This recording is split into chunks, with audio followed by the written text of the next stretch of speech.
성경 말씀 마태복음 20장 20절에서 28절입니다.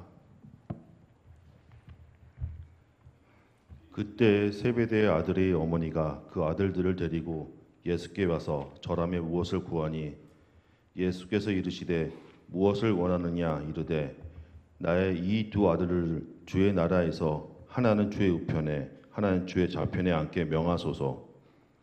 예수께서 대답하여 이르시되 너희는 너희가 구하는 것을 알지 못하는도다. 내가 마시려는 잔을 너희가 마실 수 있느냐? 그들이 말하되 할 수 있나이다. 이르시되 너희가 과연 내 잔을 마시려니와 내 좌우편에 앉는 것은 내가 주는 것이 아니라 내 아버지께서 누구를 위하여 예비하셨든지 그들이 얻을 것이니라. 열 제자가 듣고 그 두 형제에 대하여 분이 여기거늘 예수께서 제자들을 불러다가 이르시되 이방인의 집권자들이 그들의 임의로 주관하고 그 고관들이 그들에게 권세를 부린 줄을 너희가 알거니와 너희 중에는 그렇지 않아야 하나니 너희 중에 누구든지 크고자 하는 자는 너희를 섬기는 자가 되고 너희 중에 누구든지 으뜸이 되고자 하는 자는 너희의 종이 되어야 하니라. 인자가 온 것은 섬김을 받으려 함이 아니라 도리어 섬기려 하고 자기 목숨을 많은 사람의 대속물로 주려 함이니라. 아멘. 아멘. 우리가 하나님을 믿는다는 말을 잘 합니다. 그런데 믿는다는 것이 과연 무엇인가 하고 물어보면 사람들마다 저마다 다 다르고 너무 추상적입니다. 그런데 우리가 하나님을 믿는다는 말은 쉽게 얘기해서 그 영혼의 수준이 고상해진다는 것을 얘기합니다. 흔히 끼리끼리 논다고 얘기하지 않습니까? 비슷한 수준의 사람들끼리 어울리는 법입니다. 남의 험담하고 남을 욕하고 거칠게 살아가면요, 내 주변에 그런 사람들만 가득하게 됩니다. 그러나 남을 사랑하고 이해하고 베풀고 그리고 남에게 긍휼을 베푸는 그런 삶을 살게 되면은 내 주변에도 그런 좋은 사람들이 어울리게 됩니다. 여러분, 천국과 지옥이라고 하는 것은 다른 것이 아니고요, 비슷한 영적 수준의 사람들이 모여 있는 곳이 천국과 지옥입니다. 여러분, 흔히 그런 얘기를 하잖아요. 천국에 갔더니 막 웃음소리가 나가지고 이렇게 보니까 긴 숟가락을 가지고 서로 이렇게 먹여주고 있더라는 거 아니에요. 그러니까 긴 숟가락이 손에 이렇게 수갑처럼 채워져 있어가지고 그 숟가락을 가지고 1m가 넘는 숟가락 가지고선 자기 밥을 떠먹을 수 없는데 상대방의 밥그릇에는 밥을 떠서 상대방이 먹여주고 하하호호 하더라는 거 아닙니까? 그런데 지옥에 가보니까 거기에는 정말 그 욕설과 그리고 아우성이 빗발치셔서 왜 그런가 하고 보니까 거기에도 사람들이 똑같이 1m가 넘는 숟가락을 갖다가 손에다가 수갑처럼 채우고서 있는데 자기 밥그릇 자기가 먹으려고 하니까 이게 다 흘리니까 그래서 못 먹고 빼빼 마른 채 서로 막 욕하고 그러고 있더라는 거 아닙니까? 여러분, 그냥 비유로 한 얘기고 실제로 천국과 지옥을 얘기하는 건 아니겠지만 본질이 담겨 있다고 생각해요. 그러니까 결국 천국과 지옥은요, 모여있는 사람들의 영적인 수준이 다른 거예요. 그러니까 내가 천국에 가고 싶다고 한다면요, 예수 그리스도를 본받아서 그리스도와 닮은 사람이 돼야 돼요. 그리스도를 본받아 살아가라고 그렇게 사도 바울이 얘기한 이유가 바로 그런 것이고요, 거듭나라고 한 이유가 거기에 있어요. 그런데 여러분, 우리가 어떤 사람인지 천국에서 어떻게 드러납니까? 지금이라고 하는 이 시간 속에 내가 어떻게 살았냐에 따라서 천국에서 드러나는 우리의 모습이 달라요. 천국문 앞에서 아무리 화장을 고치고 우리가 옷매무새를 바로잡아도 거기에 바른 사람은 나타나는 거 아니에요. 우리가 살아온 만큼 그대로 드러나는 것이고 천국과 지옥에서도 우리가 살아온 대로 살아가는 겁니다. 그래서 순간순간의 삶이 매우 중요하죠. 그렇다면 영혼이 고상해진다는 것은 어떤 뜻입니까? 항상 무엇을 먹을까, 무엇을 입을까, 뻔한 그 고민, 이 고민에만 사로잡혀 살아가는 것이 아니라 더 나아가서 하나님 나라와 그 의를 귀하게 여기면서 그것을 위해서 살아간다는 것입니다. 사도 바울은 고린도전서 15장 19절에서 만일 그리스도 안에서 우리가 바라는 것이 다만 이 세상의 삶뿐이면 모든 사람 가운데 우리가 더욱 불쌍한 자이리라 라고 말했습니다. 이 이야기가 어떤 얘기입니까?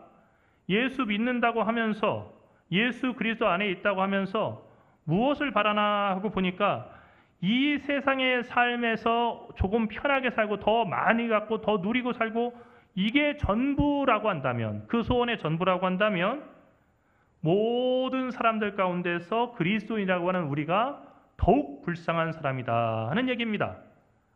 왜냐하면은 남들 보기에는 고상한 척, 그리고 그리스도인이니까 뭔가 절제하는 척하고 살아가면서 속으로는 전혀 딴 그 삶을 살아가기 때문에 실제로 그 세상적인 삶에서도 그렇게 경쟁력이 있지 못해요.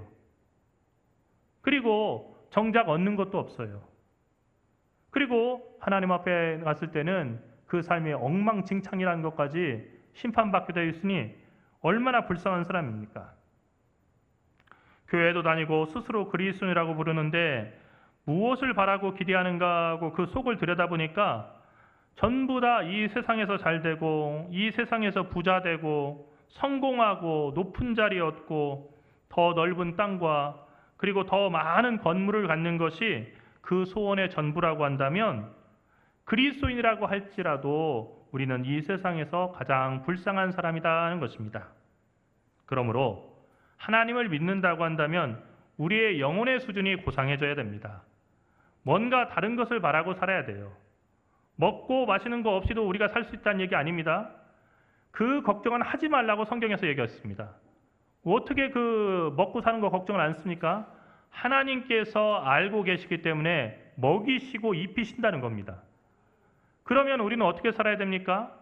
다른 것을 고민하고 살아가면 됩니다. 주님께 맡기고 먹고 사는 문제 맡기고 다른 것을 고민하고 살아가면 이 모든 것을 너희에게 더하여 주시리라. 아멘. 그러므로 우리는 소원이 달라지는 사람이 됩니다. 오늘 8.15를 앞두고 우리가 평화통일주의를 지나는데 이때가 되면 생각나는 책 한 권이 있습니다. 그것은 백범 김구 선생의 백범일지입니다.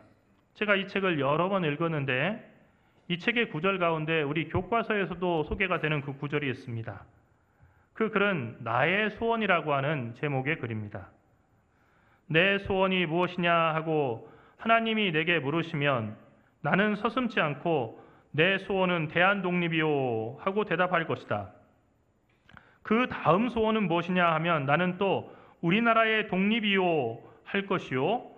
또 그 다음 소원은 무엇이냐 하는 세 번째 물음에도 나는 더욱 소리를 높여서 나의 소원은 우리 대한의 완전한 자주독립이요 하고 대답할 것이다. 동포 여러분, 나 김구의 소원은 이것 하나밖에는 없다.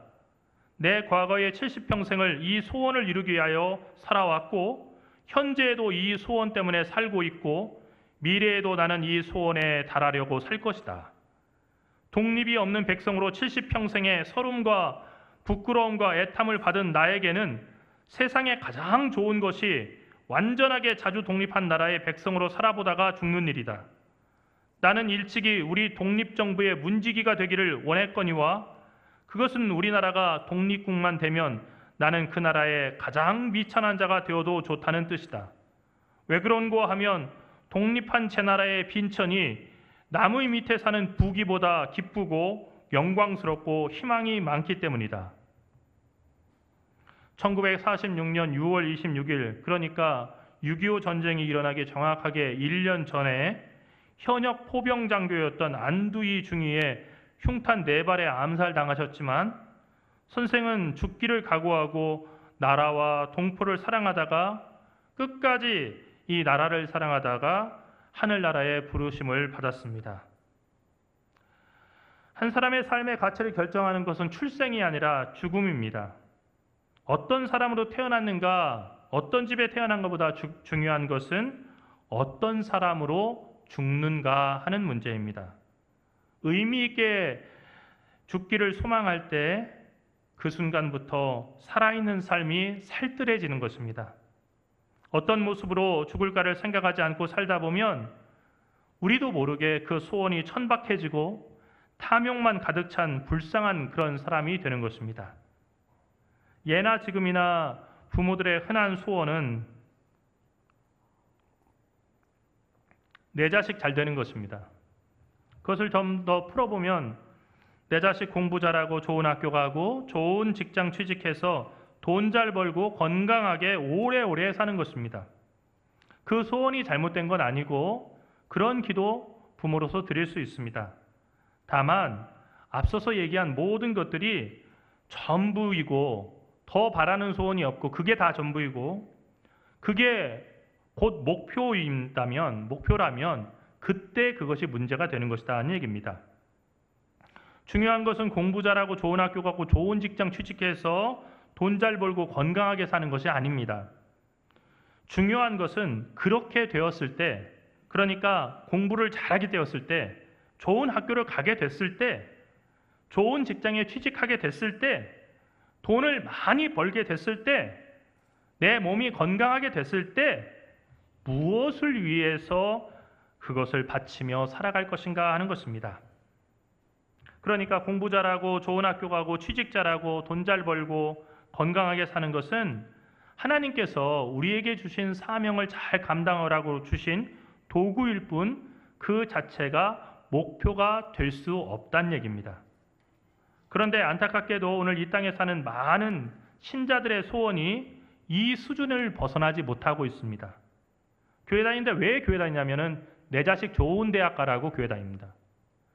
그러니까 좋은 대학 못 가면 하나님 살아계시지 않다고 신앙생활 헛거했다고 그렇게 생각하는 거예요. 신앙생활 열심히 하는데 왜 신앙생활 열심히 했냐면요. 좋은 직장 다녀서 돈 잘 벌려고 그렇게 다닌 거예요. 여러분 무당이 하는 굿 가운데 재수굿이란 게 있어요. 돈 많이 생기라고 굿하는 거예요. 재수굿에 재물을 많이 바치고 굿을 열심히 하면 할수록 돈 많이 번다고 그렇게 되는 거죠. 용한 무당은 그 굿 할수록 돈 많이 벌게 해주는 무당이 용한 무당이에요. 만일 우리가 십자가를 바라보고 예배실에 모여서 있다고 하지만은 하나님 내가 교회 다니니까 돈 많이 벌게 해주세요. 그래서 나 부자 되게 해주세요. 이것이 우리의 바라는 전부라고 한다면 우리가 굿을 하는 사람들과 무슨 차이가 있냐는 거예요. 세상을 살아가는 데는 돈도 필요하지만 그 돈은 수단일 뿐 필요한 사람에게 하나님께서 주시는 물질일 뿐이지 그것이 목표가 되어서는 안 된다는 얘기입니다. 말로는 하나님 나라에 가기를 사모한다고 하지만 지금 당장 하나님께 돌아갈 준비가 되어 있지 않은 신자들이 대부분입니다. 그래서 죽음이라고 하는 말만 들으면 무섭고 조금 심각한 병에 걸리더라도 이거 어렵겠는데요 하면은요 하나님을 원망하기도 하고요. 그리고 정말로 우왕좌왕하기도 하고 큰일 났다고 생각하는 겁니다. 내 평생 소원이 주 앞에 가는 것이라고 그렇게 찬송을 하는데 당신 곧 주 앞에 가게 생겼습니다. 3주 남았습니다. 하면은요 그럴 리가 없다고 하면서 이 병원 저 병원 다닌 겁니다.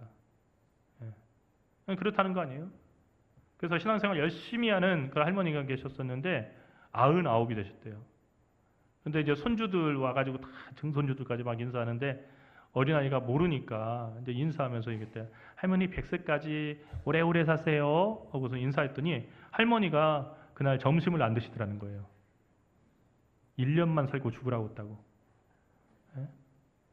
여러분 삶이라고 하는 건 살수록 많은 그런 욕망과 그리고 우리들 가운데 욕심을 자아내는 겁니다. 몇 살까지 살면 우리가 만족하겠습니까? 여러분 그 삶 가운데 질병이 없기를 우리가 간절히 바라는데 불교의 보왕산매경이라고 하는 그 경전의 첫 번째 보면은 몸에 병이 없기를 바라지 마라 라고 이렇게 얘기되어 있습니다. 몸에 병이 있는 것이 당연하고 때가 되면 죽는 게 당연한 거예요. 중요한 것은 이 땅에 살아있는 동안 아프든지 건강하든지 오래 살든지 짧게 살든지 무엇을 지향하며 살아가느냐 이것이 중요하다는 것입니다. 나는 어떤 사람으로 죽음을 맞이할까를 생각하지 않으면 나는 어떻게 살까 하는 인생관은 결코 세워질 수가 없습니다. 인생관이 흔들리거나 무너져버리면 어떤 사람으로 오늘을 어떻게 살까 이것을 절대 알 길이 없고 그 날이 10,000날, 100,000날 그리고 1,000,000날이 다가온다 하더라도 그 사람이 그 긴 시간을 산다 할지라도 인생은 결코 충만할 수가 없습니다. 예수님은 세 번째로 십자가에 달려 죽으시고 제3일에 다시 살아나실 것을 제자들에게 말씀하셨습니다. 예수님의 마지막 순환 예고가 있었습니다. 아주 중요한 말씀입니다. 그런데 그 12제자들 중에 누구도 그 의미를 알지 못했습니다. 예수님은 곧 십자가를 지러 가야 하셔서 그 마음이 매우 괴로웠습니다. 우리가 앞으로 읽을 마태복음 26장 38절에 보면 예수님은 제자들에게 내 마음이 매우 고민하여 죽게 되었다라고 그렇게 마음을 털어놓으셨습니다. 그냥 괴로운 정도가 아니고요. 매우 고민하여 죽게 되었다. 그러니까 주님께서 죽을 정도로 고민이 된다. 그 죽음을 앞둬놓고 그렇게 예수님도 힘든 시간을 보내셨다는 얘기입니다. 그런데도 제자들은 오늘 읽은 말씀, 바로 예수님의 세 번째 마지막 그 순환 예고 바로 다음에 나오는 말씀에 보면 소풍 나온 유치원생들 같이 서로 제잘거리면서 누가 더 키가 큰가, 누가 더 잘났나를 다투고 있었습니다. 설상가상으로 제자들의 학부모가 등장해서 치맛바람을 날렸습니다. 여러분, 강남에만 치맛바람이 있는 거 아닙니다. 여러분, 성경, 예수님의 제자들에게도 학부모가 치맛바람 날리는 일이 있었다고 성경은 기록하고 있어요. 그 어머니는 세베대의 아들의 어머니였습니다. 이 여인에게는 살로메라고 하는 본명이 있었습니다. 그런데 성경은 굳이 세베대의 아들의 어머니라고 하는 긴 이름으로 불렀습니다. 세베대의 아내라고 불러도 되잖아요. 그런데 세베대의 아들의 어머니, 온 족보를 다 망라해서 이 사람을 불렀습니다. 아마도 세베대라고 하는 사람은 사람들에게 알려진 심께나 쓰는 사람이 아니었을까 합니다. 아니면 재력으로 유명한 사람일 수도 있었을 것입니다. 어쨌든 자기 이름보다는 세베대의 아내라고 불리는 것이 더 자랑스럽게 생각할 만한 사람이었던 것 같습니다. 그런데 그냥 세베대의 아내라고 하지 않고 세베대의 아들의 어머니라고 한 것은 또 무슨 이유입니까?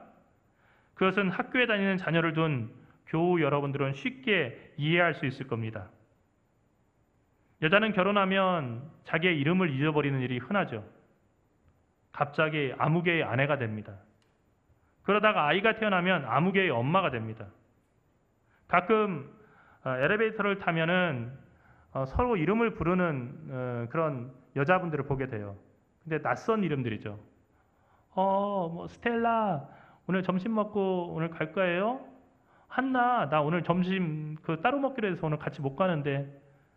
뭐 영어반 같이 듣는 사람들이 아니고요. 천주교 자매들이에요. 천주교 영세명으로 서로를 불러가지고 스텔라, 한나, 파울라 이렇게 서로 이렇게 부르고 있는 거예요. 그러나 이제 대부분은 결혼을 하면 아무개의 아내로 이렇게 불립니다. 그러다가 아이가 태어나면 아무개의 엄마가 되는 거죠. 이 순간이 중요합니다. 아이가 예쁘거나 공부를 잘하거나 운동을 잘하거나 재능이 뛰어나면 그 아이의 이름으로 불리는 것, 이걸 자랑스럽게 생각을 합니다. 아이가 전교 1등이에요. 그리고 모의고사 보면은 만점인데 실수하면 하나 틀려요. 그러면 여러분, 이 동네에 소문 다 납니다. 나 아무개 엄마예요 하면은 모든 사람의 부러움을 다 사요. 제가 군에 있을 때 쌍둥이인데 둘이 하버드를 간 그 쌍둥이가 제가 있는 부대에 입대해 왔어요. 산골짜기에 정말로 산골짜기, 강원도 산골짜기에 그 두 명이 배치가 됐는데요. 방송에서 인터뷰를 오더라고요. 그 엄마 뭐냐 했더니요. 엄마는 아이들이 대학을 간 다음에 직업이 바뀌었대요. 뭐냐면은 입시 컨설턴트 해준대요. 그래서 내 아들 어떻게 해서 둘이 하버드 대학 보냈나, 이거 강연 다니고, 그래서 어머니 전화해 보면은 오늘 또 어디 학교에서 강연했다, 강연 다니고 그런데요. 여러분, 이렇게 자녀의 이름으로 불린다는 것은 그 자녀가 어떤 자녀에 따라서 이게 달라지는 거죠. 반대로 아이가 뭘 해도 못한다고 한다면 어떨까요? 예를 들어서 앞선 아이는 전교 1등에다가 모의고사 만점인데, 그리고 실수하면 하나 틀리는데요. 그런데 또 다른 아이가 있는데 이 아이는 전교에서 뒤로부터 1등이에요. 그리고 실수하면 하나 맞아요. 이런 학생이에요. 이럴 경우에 아무개 엄마라고 이렇게 부를 때 이게 똑같겠냐는 거예요. 그 기분이요. 제 누나가 대학교에 다니던 시절에 그 학교에서 다니던 학교에서 양궁대회가 있었대요.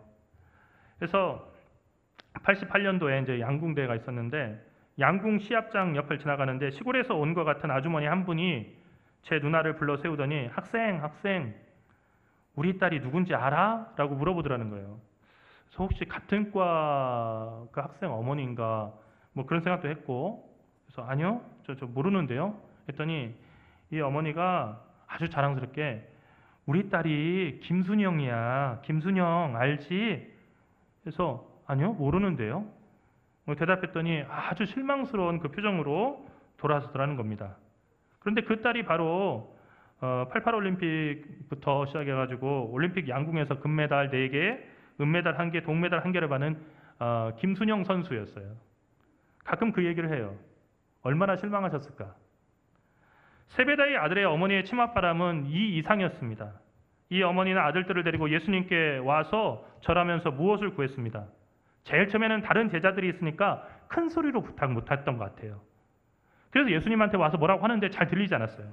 예수님께서 그래서 무엇을 원하는 거야? 라고 물어보시니까 이때 이제 이 어머니가 주변을 살피더니 에이, 눈치 볼 거 없다고 얘기했어요.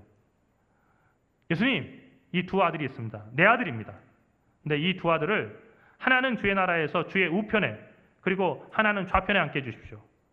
쉽게 얘기하면 예수님이 나라를 세워서 유대의 나라를 갖다 다시 회복해서 왕이 되면 자기 아들 중에 하나는 좌의정, 하나는 영의정에다 앉혀달라는 거예요. 우의정에다 앉혀달라는 거죠. 그래서 좌의정, 우의정으로 그렇게 재상으로 세워달라는 것입니다. 요즘으로 말하면 자리를 청탁하러 간 것입니다. 아마 손에 뭔가 또 쥐고 갔을 수도 있어요. 수박 한 덩이 들고 갔을 수도 있고, 아니면 면세점 그 가방 이렇게 들고 와가지고 이렇게 감추면서 이렇게 부탁했을 수도 있어요. 옆에 있던 제자들이 듣고 가만히 들어보니까 이거 벌써 자리 청탁하는 거예요. 두 형제에 대해서 분이 여겼다고 성경은 얘기하고 있습니다. 그러니까 다른 제자들도 이거 바라고 있었다는 얘기예요. 이런 한심한 광경을 지켜보시고 예수님이 말씀하셨습니다. 너희는 너희가 구하는 것을 알지 못하는도다. 내가 마시려는 잔을 너희가 마실 수 있느냐? 예수님의 말씀은 무슨 뜻입니까? 너희가 구하는 것을 너희는 알지 못한다 하는 얘기가 어떤 얘기입니까? 예수님의 우편과 좌편에 앉는 것은 예수님 다음으로 존귀해진다는 뜻입니다. 그런데 그 자리는 주님과 함께 십자가의 고난의 잔을 마시는 사람을 위해서 그 사람이 앉으라고 예수님을 보내신 하나님께서 예비해 놓으신 자리라는 것입니다. 즉 어머니가 청탁하고 면세점 명품들을 뇌물로 갖다 바친다고 해서 얻을 수 있는 관직이 아니라 예수님과 같이 십자가의 고난을 당하고 죽임당하는 자리까지 함께 그 아픔을 겪을 수 있는 사람이 받을 상이라는 겁니다. 예수님의 나라는 이 땅에 속한 나라가 아니기 때문입니다. 그런데 여러분 성경을 보십시오. 내가 마시려는 잔을 너희가 마실 수 있느냐라고 물었더니요, 세베대의 아들인 두 제자가 할 수 있나이다 하고 호기 있게 대답을 했습니다. 대답은 잘하죠. 우리도 그렇지 않습니까? 아멘, 아멘. 그렇게 사시겠습니까? 아멘. 하지만 정작 예수님께서 십자가에 달리실 때 그 두 제자는 나머지 제자와 마찬가지로 도망가게 바빴습니다. 감동적으로 자신 있게 말한다고 해서 그 믿음이 좋은 것이 아닙니다. 기도를 감동적으로 한다고 반드시 믿음이 좋은 것도 아닙니다. 진짜 믿음과 가짜 믿음은 환난과 시련이 닥쳐봐야 압니다. 십자가의 고난이 닥칠 때 진짜 믿음인지 가짜 믿음인지 분명하게 드러나는 것입니다. 예수님과 3년을 동고동락하면서 예수님의 말씀을 직접 듣고 배우고 훈련을 받았습니다. 제자 훈련 3년을 예수님께 직강으로 받았다는 얘기입니다. 요즘으로 말하면 일타 강사에게 3년 동안 1:1 수업을 받다시피 했다는 거예요. 예수님의 십자가와 죽음에 대한 부활 예고를, 십자가 죽음과 부활에 관한 예고를 직접 곁에서 3번이나 들었습니다. 그런데도 제자들의 바람은 이방 사람들과 다를 바가 없고요. 예수님이 십자가를 지신다는 그 사실도 전혀 염두에 없습니다. 제자들은 하늘나라에 들어가는 것보다 이 땅에서 떵떵거리고 부귀와 명예를 누리며 살아가는 것을 예수님께 기대하고 있었습니다. 사람은 항상 생각하고 마음에 담고 있는 것이 자기도 모르는 사이에 튀어나오는 법입니다. 그러므로 항상 귀한 마음들, 간절한 소망, 김구 선생과 같은 그런 간절한 소망을 마음에 담고 있어야 되고, 주기도문을 가르쳐 주신 예수님처럼 주의 나라가 임하기를 바라는 간절한 소망이 우리에게 있어야 됩니다. 식당계 3년이면 라면을 끓이고요, 절집계 3년이면 목탁을 치고, 성당계 3년이면 주기도문을 외우고, 교회계 3년이면 신방을 다닌다는 말이 있습니다. 그런데 예수의 제자랍시고 3년을 따라다녔지만 그 소원이 아주 세상 냄새에 쩐 그런 뻔한 소원이었습니다. 이래서는 안 된다는 얘기입니다. 처음 예수 믿을 때는 돈 많이 벌었으면 좋겠네, 로또 됐으면 좋겠어요, 이게 유일한 소망일지라도 우리가 예수 믿고 10년, 20년 지나고 집사가 되고 권사가 되고 장로가 되고 이렇게 됐는데도 여전히 로또 벼락 맞았으면 좋겠네요, 이것이 유일한 소망이면 안 된다는 얘기입니다. 오늘 우리에게 예수님께서는 진짜 우리가 구할 것이 무엇인지를 알려주시는 겁니다. 예수님은 제자들에게 기도를 가르치면서 구하라 그리하면 주실 것이요 무엇이든지 내 이름으로 구하는 것은 주실 것이다 라고 가르치셨습니다. 하지만 중요한 것은 그보다 앞서서 아무 것이나 구하지 마라, 중언부언하며 기도하지 마라 라고 당부하셨고, 기도를 삼가해라 라고 하는 것을 먼저 가르치신 다음에 주기도문을 가르쳐 주셨습니다. 무슨 얘기입니까? 기도하지 말아야 할 것을 하지 않는 것이 기도하는 것보다 훨씬 더 중요하다는 얘기입니다. 오늘 주님께서 여러분에게 무엇을 원하시냐, 내 소원이 무엇이냐라고 물어보신다면 여러분은 무엇을 구하시겠습니까? 썩어지지 않는 영원한 것, 죽음을 넘어서 천국까지 가지고 갈 수 있는 것을 구하시기 바랍니다. 죽으면 다 놓고 가야 되는 것, 시간이 지나면 다 잊혀질 아무것도 아닌 것을 구하지 마시기 바랍니다. 오직 영원히 천국에서 빛날 거룩하고 아름다운 삶을 선택하십시오. 그것은 예수님을 나의 구주로 삼고 그분을 닮아가려고 애쓰면서 그분의 말씀과 그분의 가르침 속에서 구체적으로 사랑하고 그리고 섬기고 그리고 남들을 품으면서 살아가는 것입니다. 김구 선생은 비록 안타깝게 세상을 떠났지만 우리나라의 완전한 자주 독립을 바라던 그 소원은 아직도 우리 가슴에 남아서 우리 많은 사람들을 움직이고 있습니다.